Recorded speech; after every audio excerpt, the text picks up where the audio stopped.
Many analysts expected Putin would formally declare war on Ukraine or even declare victory over Ukraine in his address. And while he showed no signs of backing down, he didn't shed much light on his plans for the fight ahead.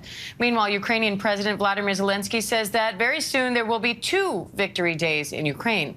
Let's bring in ABC's newest foreign correspondent, Soufi Burridge, live in Ukraine for us. Tom, first off, welcome. We're very grateful to have you on the team. I know that you've spent a lot of time in Ukraine and also in Russia. So what has the reaction been like to Putin's victory speech there today? Yeah, thanks, Diane. It's great to be part of such an amazing news operation and team. Yeah, I spent years coming to Ukraine, right out in the Donbass, where the fighting is raging in the east of Ukraine right now. And I lived here in Kiev. My daughter was born here. I've seen for many years Russians' tactics to drag this country down, destabilize it. A lot of false narratives produced by the Kremlin about Ukraine. And really, for me, a lot of that was quite predictable from Vladimir Putin in the speech today, really. Ukrainians will just call it out for being exactly what it is, really, in terms of false narratives, in terms of the denazification claim. You know, I can tell you, out of my experience, I've been out to the Donbass, I've seen exactly what was going on there for a period of years. The idea that, you know, the far right has any kind of real power in this country is just plain and simple false.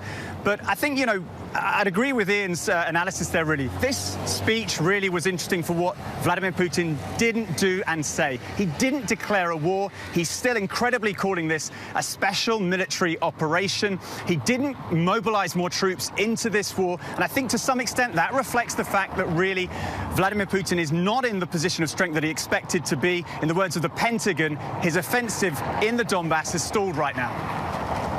Now, First Lady Jill Biden made a surprise Mother's Day visit to Ukraine.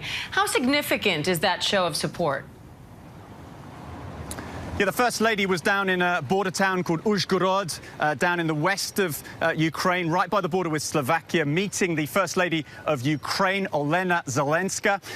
It's a poignant moment, you know, seeing the two ladies together. We haven't seen the First Lady of Ukraine in public since the beginning of this war. So another show of support from the West, from the United States for Ukraine. And really, you've got to add in the fact that the Canadian Prime Minister, Justin Trudeau, was also here at the weekend. And this morning, we've spoken to the acting US ambassador here in Ukraine, right in the heart of Kiev. She also coming back to the city for the first time since the war began. Another show of support.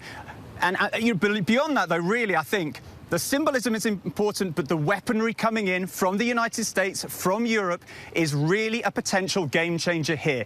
And I think it's worth to really highlight the artillery. Artillery is going to be key, is already key in the war so far, in the battles, really, where Russia was pushed back north of this city. But out in the Donbass, in the east of Ukraine, it's a territory in total about the size of West Virginia.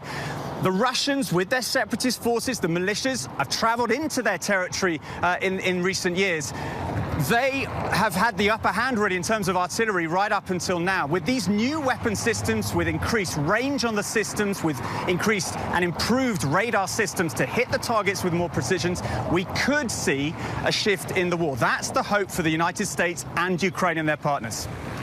And Tom, President Zelensky is honoring a special member of Ukraine's forces that found more than 200 explosives in Chernihiv, a Jack Russell Terrier named Patron. What do we know about Patron and the work he and other canines are doing to help Ukraine right now? This is a nice little story, right? This terrier was in Chernihiv. It's a small town city right up on the border towards Russia. The Russian advance in the early stages of this war came into Chernihiv. Chernihiv has been badly damaged. It was a historic city, important for the cultural identity of this country. It's been badly damaged and destroyed. But when the Russians moved out of all the areas, including near to Kiev here, they left a lot of booby traps, they left a lot of mines. And, you know, I've seen firsthand how they can maim people, and that dog is doing important work. All right, Soufi Burridge, great to have you, Tom. Thank you.